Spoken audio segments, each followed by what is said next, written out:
Welcome to another Real Estate Talk Show, featuring highlights of the best interviews from our national real estate radio show. Here's another property expert.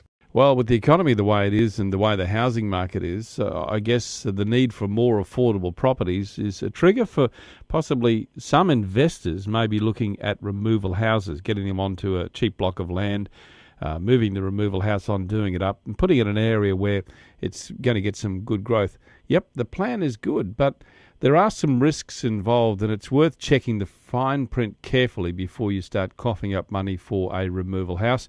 According to Rob Balanda from MBA Lawyers. Now, Rob is a partner in MBA, and he's had some good experience in this with one of his clients recently. Hi, Rob.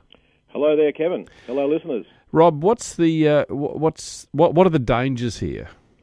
Well, with more people parachuting themselves into this new investment arena of low-cost housing, and as you say, buying cheap blocks of land and putting removal houses on them, I've been looking into these removal contracts. I'm getting them produced to me by clients. I've been very surprised and, in fact, stunned by how unfair they are. Almost all of them, except for one company, require you to pay the whole of the money. We're talking here probably average $80,000, $90,000 for the house to the removal company.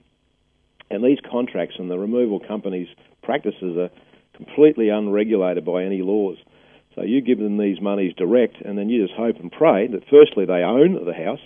I've come across instances where they don't even yet have possession of the house or own it. It's still sitting on the old farm property. It's not even in their removal yards. So you hope and pray that that they collect it, deliver it to your property, and that you get what you've already paid for. But how can you sell something when you don't actually own it, Rob? Is that legal?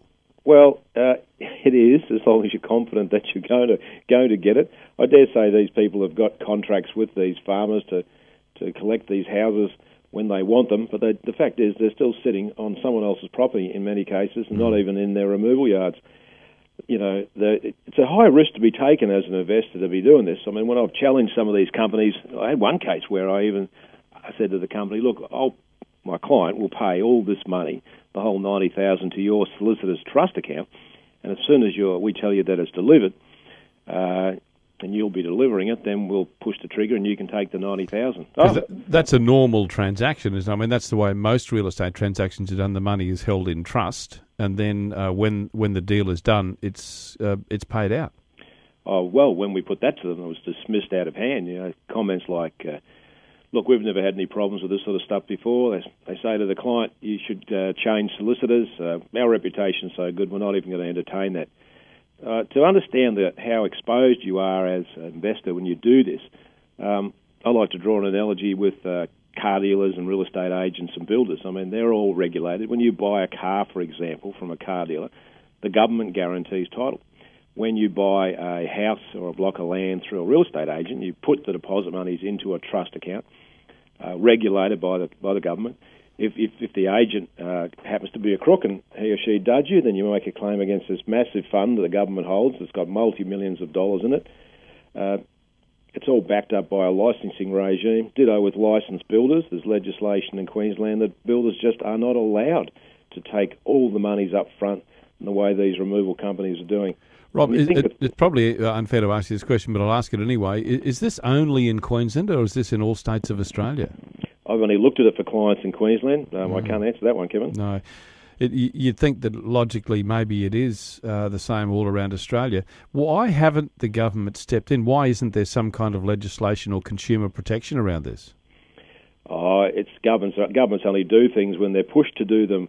This is a recent innovation. It's only now in recent years when the investors are finding it pretty lean pickings and there's less opportunities to do the traditional, buy, renovate and sell, that they've been moving to some of these outer areas where you buy these cheap blocks of land for under $100,000 and you put the removal house on them. Affordable housing's only in recent times become an option that a lot of investors have been looking at. So you can, with this strategy, you can buy a house, buy the land, put the house on it, and you do a lot of manual work restoring it, but you'll create something for under $200,000 that's very saleable and rental.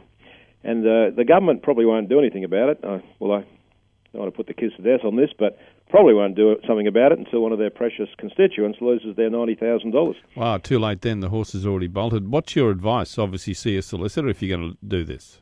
Yes, and just ask for the standard practice to apply. You pay them 10%.